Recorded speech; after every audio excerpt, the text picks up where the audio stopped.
Hi guys, welcome back to Kabiga's Reviews, and I just want to thank you for clicking on this video. It is very much appreciated.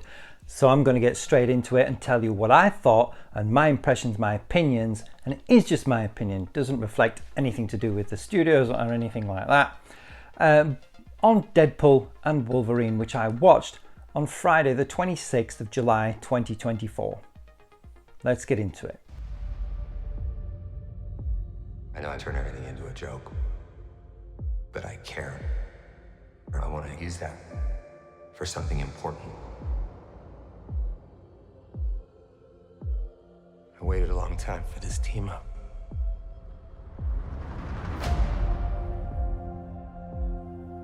In my world, you're well regarded. You were an X-Man. Fuck that, you were the X-Man. The Wolverine. He's a hero in my world. Yeah, well, he ain't shit in mine. Scott used to beg me to wear this suit. So did Doran and Beast. But I couldn't have him thinking I wanted to be there. And it was too late. It's only 9 people, but my entire world is right here in this picture. And I have no idea how to save it alone, but you know how to save them.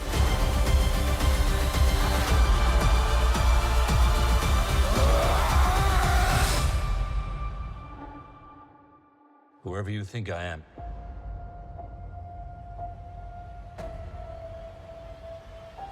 you got the wrong guy.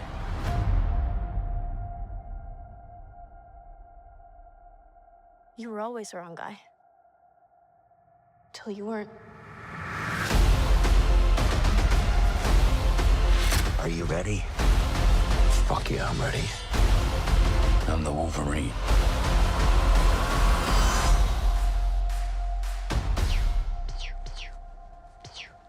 Stop it.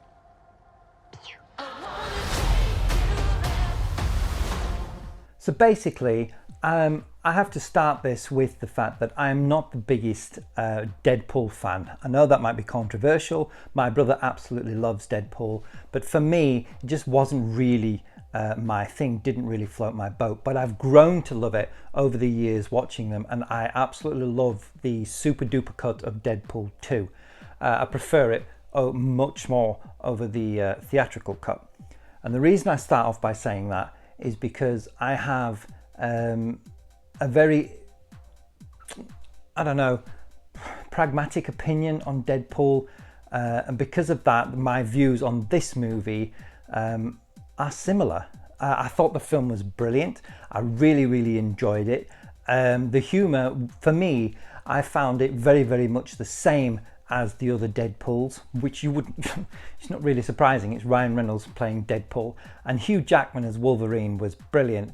I saw something saying that he's going to be playing a version of Wolverine that we've never seen before, and I would disagree with that. I mean, Wolverine's always been a bit standoffish. He's always been a bit gruff. He's always been blunt. This Wolverine version, no spoilers here, I'm going to try not to do any spoilers.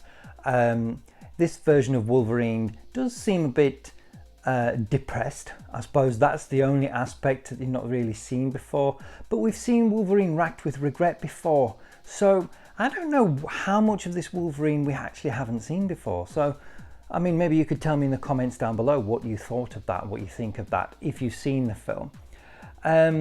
I also saw a lot of reviews saying that this is just pure fan service, and hand on my heart, I have to agree with that. It is 100% superb fan service. This, like, Ryan Reynolds has a wish list and he just went, we want this, and because they'll be cool, he'll be great, they'll be great, this will be great, she'll be great, this will be brilliant. And Disney, or, you know, Marvel have gone, yeah, here, have a load of money. Let's go do it. There was lots of meta jokes, lots of current jokes, and that's something that I found about Deadpool as well. A lot of his meta jokes are contemporary, so they don't necessarily age well. if you get what I mean. You know, when he makes references to things, they tend to be contemporary things. So when you, even if you're 5, 6, 7 years down the line, those things may not be relevant anymore, or there might be old news. So sometimes the jokes don't land. For me, Deadpool and Wolverine is contemporary. It's right now, so the jokes land. But come back in 10 years time or 5 years time, whenever, those jokes may not land so good. And a lot of the jokes are pointed at Disney, which is not a surprise for Ryan Reynolds at all. The action set pieces are fantastic. And I want to tell you that this film is very much a standalone film, okay? It doesn't set up anything going forward, and it doesn't really continue anything that went before. There's lots and lots and lots of references to past iterations of both the X-Men and the MCU and Deadpool, okay? It's all referenced.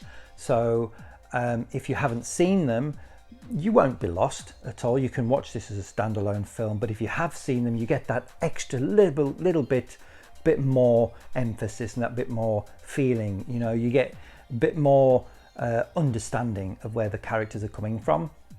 You don't have to have do loads of homework for this. There are so many X-Men movies. You don't need to have watched them all before you watch this, but it does help if you've seen Loki seasons 1 and 2, because this film is predominantly, should I say, set within the Void, which is a construct that first appeared in Loki. You don't have to have seen them because this film does kind of explain what it is, but it does help you do have a lot more understanding and information if you've seen Loki, particularly when it comes to Alioth, the TVA, you know, the doors that they walk through, the little portal door things that they walk through, the Minutemen, all that sort of thing. And when they talk about timelines and incursions and all that sort of thing, it just helps if you have seen Loki, but you don't have to. You know, you don't have to have done. As I say, it's a standalone film, so yeah, you can actually go into it without much knowledge and just have a really good time. So the fan service, you know, there are lots and lots of cameos in this film. A lot of them have been shown in the trailers. The X-23 from Logan cameo was revealed by Marvel themselves a week before release. They did that for a very lovely reason, because apparently Kevin Feige said that Daphne Keane wanted to attend the premiere of Deadpool and Wolverine, and she wouldn't be able to because her appearance in the film was supposed to be a secret. So they decided that revealing her appearance in the film wouldn't spoil too much, a bit of a teaser more than anything else, and revealing it in the trailer a week before release meant that she could attend the premiere, which is what she really wanted to do. So I thought that was really kind of them, actually. It's really nice thing that they did. Yeah, I'm so dying to tell you who appears in this film, but I did say I don't want to do any spoilers, so I don't want to do any spoilers. But I'm hoping that by the time you watch this review or my thoughts on it, that you maybe have seen the film, so you'll know what I mean by. Well, I'm not going to say anything. I'm really not going to say anything. There was a couple of cameos that I really thoroughly enjoyed, but one in particular just absolutely blew my mind for multiple reasons. And once you've seen the film, I think you may understand if you're a really true Marvel fan. Okay, so Deadpool and Wolverine. Is it going to save the MCU? I don't think so. I think basically what it's going to do, it's going to put millions of dollars, multi-millions of dollars, if not billions of dollars maybe, into the coffers of Disney. That's what it's going to do, because it's the only MCU movie that is being released in 2024. Okay, so it's going to be a hit, whether it's good or not. All right, people are going to go see it. It's Ryan Reynolds, it's Hugh Jackman, it's Deadpool and Wolverine, and countless cameos, and it's the only MCU movie in the 2024, and it's Deadpool and Wolverine's, both of their introduction into the Marvel Cinematic Universe. That is a tick list that you can't match. So this movie is going to be successful, whether it's good, whether you like it or not. All right. For me, I would score it as 8 out of 10. It is really good, but it ain't Endgame. Now you see, I want to qualify this. I really liked Doctor Strange in the Multiverse of Madness. I did enjoy that. You know, I enjoyed Thor: Love and Thunder. It wasn't the greatest film, but I did enjoy it. Guardians of the Galaxy Volume 3. You know, I didn't mind the Marvels. I quite enjoyed that. It was okay. It wasn't the worst film I've ever seen. But for me, is this the best thing they've released since Endgame? Well, I don't think so. I think it's equally as good as some of the others, particularly the ones I've just mentioned. My favourite, favourite release since Endgame has been, I think, WandaVision, actually. I think that was, but that's a Disney Plus show, and not really a movie. But this is certainly up there. This is certainly up there. Is Deadpool Marvel Jesus? Depends on what you define as a Jesus figure, you know. Okay, yeah, I'll let you decide when you watch the film. So 8 out of 10. Hugh Jackman's great in it. Ryan Reynolds is great in it as ever. It's got a fantastic ending because, well, I'm not going to spoil it. You can watch other reviews if you want to know how it ends. Go watch the film. That's how I recommend you find out how it ends. And there is one post-credit scene. You've got to wait all the way to the end of the credits, which again is the same as the other two Deadpool movies.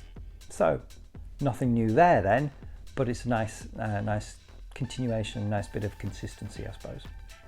So Deadpool and Wolverine, 8 out of 10, as I said. Really did enjoy it. Fantastic villain. Cassandra Nova is amazing, and she is creepy as hell, and that brought back memories of Multiverse of Madness. One of the things I loved about that movie was the horror aspect.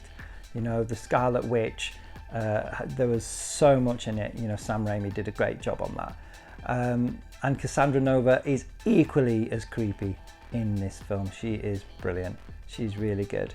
The Madonna sequence, I have to comment on that because